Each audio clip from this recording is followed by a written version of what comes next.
Opioids are blamed for killing hundreds of people last year. An epidemic seeping into every neighborhood, destroying families and bringing violence with it, as gun crimes are often associated with drug trafficking.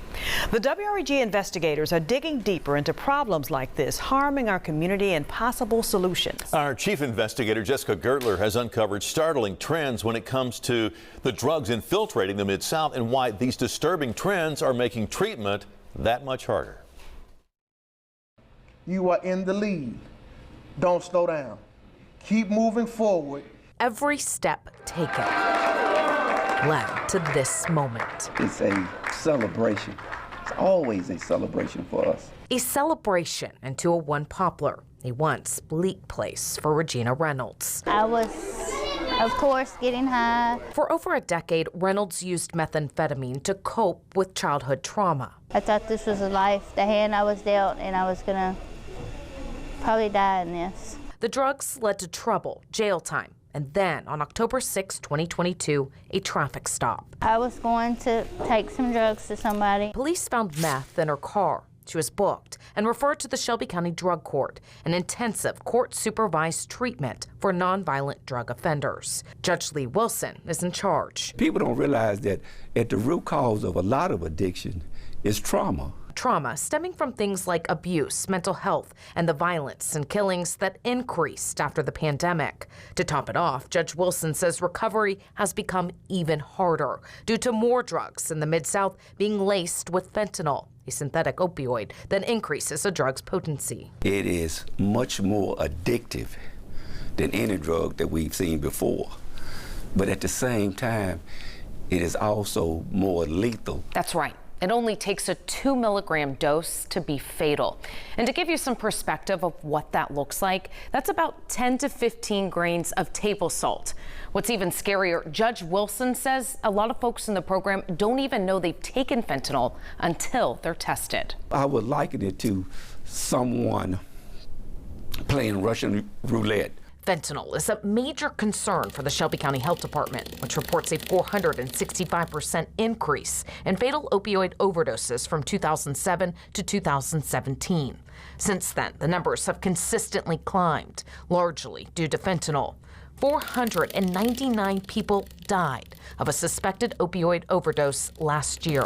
And so far this year, nearly 200. The unit that I'm over, which is the heroin opioid response team. Memphis Police Lieutenant Kevin Baker says they respond to every overdose call, first to offer help, then to find out where they got the drugs. From there, try to identify that person and possibly prosecute them. Sometimes that means working with other agencies. Colonel Frank Winston heads the organized crime unit. And we have seen a few cases where they're now lacing it in marijuana. And oftentimes in crack cocaine, which she says has resurged in Memphis. Officers say they found it, along with guns, fentanyl, and other drugs, hidden in duffel bags at a hotel in April.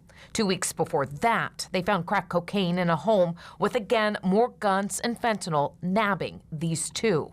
Right before that, a huge bust on Interstate 40. MPD was part of a task force that found 85 pounds of fentanyl in a pickup truck from Texas. Fentanyl is 100 times more dangerous than morphine. Fentanyl is a pain medicine that's supposed to be administered by trained doctors. Some states have passed laws forcing more people with mental illness and addiction to get help. The civil commitment process in Tennessee can be difficult, meaning the health department's big focus is saving lives by distributing kits like these that include fentanyl test strips and naloxone, which reverses an opioid overdose. We're giving out probably at least 400 kits a month, if not more.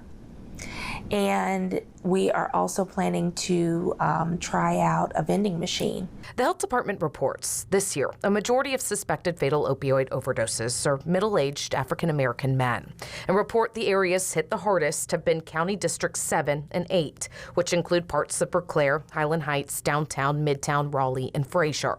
Researchers state communities must address the issues that allow addiction to fester, like housing, jobs, transportation, and systemic systemic racism. In both of these cases, you know you have a right to a trial, right? Judge Wilson agrees. He says drug court works to address the participants' needs. They connect them to services and partner programs, helping them find housing and stable employment.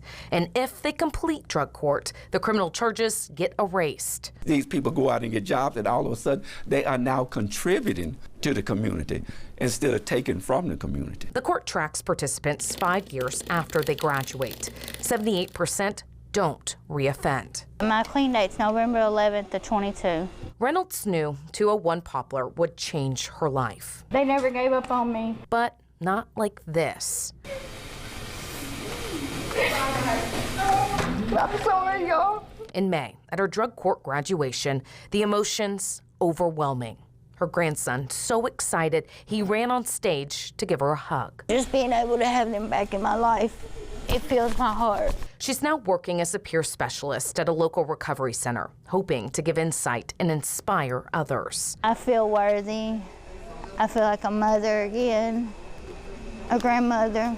Drugs have become a battle for far too many, and it's not easy to walk away. No, super hard. I'm still, you know, my mom's an addict, my sister's an addict, so I still go through that every day. For Reynolds, it took nearly a decade. Like, it makes me feel like I can breathe again.